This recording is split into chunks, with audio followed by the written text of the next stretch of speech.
A Biblia gyermekeknek bemutatja Jézus csodái.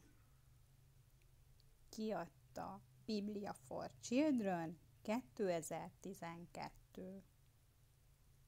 Írta Edward Hughes. Jézus számos csodát vitt véghez. A csodák voltak a jelei annak, hogy Jézus az Isten fia. Az első csoda egy mennyegzői lakomán történt.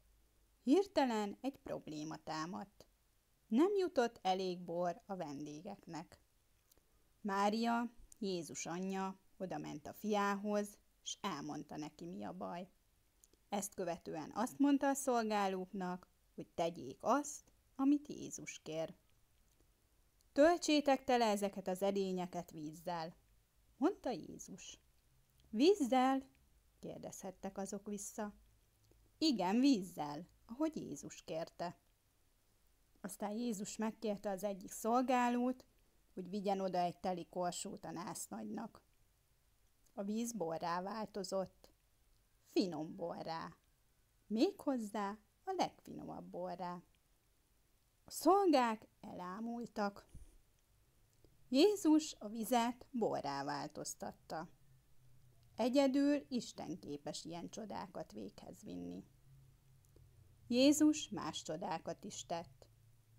Jézus és tanítványai egyik alkalommal Péter házába mentek. Péter anyósa nagyon beteg volt, lázban égett.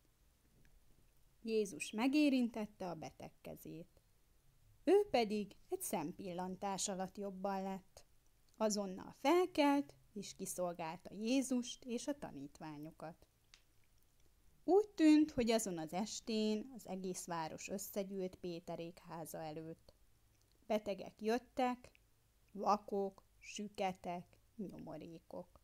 Sőt, még olyanok is voltak, akiket gonosz szellemek szálltak meg. De hogyan segíthetett Jézus ennyire sok emberen?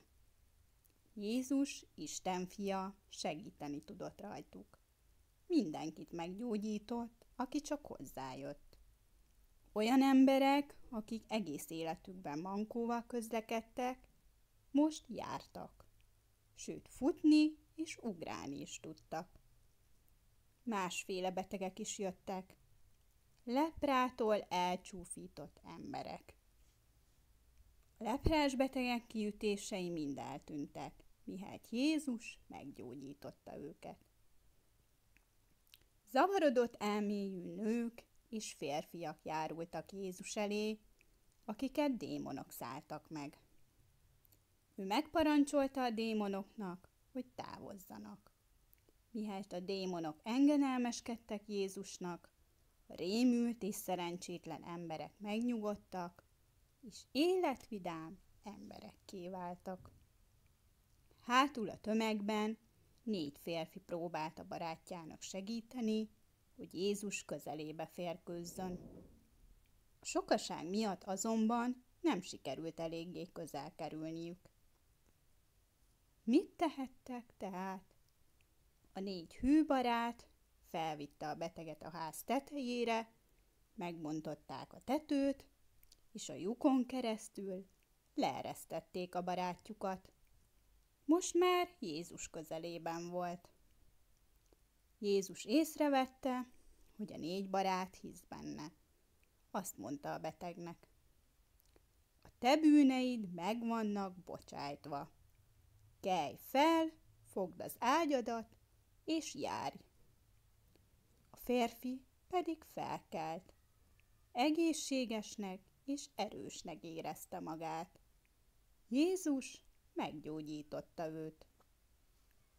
Nem sokkal ezután Jézus egy csónakban volt a tanítványaival. Rettenetes vihar tört ki, s ez felkorbácsolta a tengert. Jézus éppen elaludt. A tanítványok ijedtükben felébresztették. Azt kiáltozták: Urunk, ments meg minket! Itt pusztulunk el! Csendesedjetek le! Parancsolta meg Jézus a hullámoknak. A tenger azonnal megnyugodott. Miféle ember ez? Suttogták a tanítványok. Még a szél és a víz is engedelmeskednek neki. Ők hittek abban, hogy Jézus az Isten fia, hisz ezek a csodák mind az ő dicsőségét bizonyították. A tanítványok akkor még nem tudták, hogy Jézus még azoknál is nagyobb csodákra képes, mint amilyeneknek ők lehettek a szemtanúi. Míg Jézus az emberek között szolgált, itt a földön. Jézus csodái Isten igéjéből, a Bibliából vett történet. Ámen.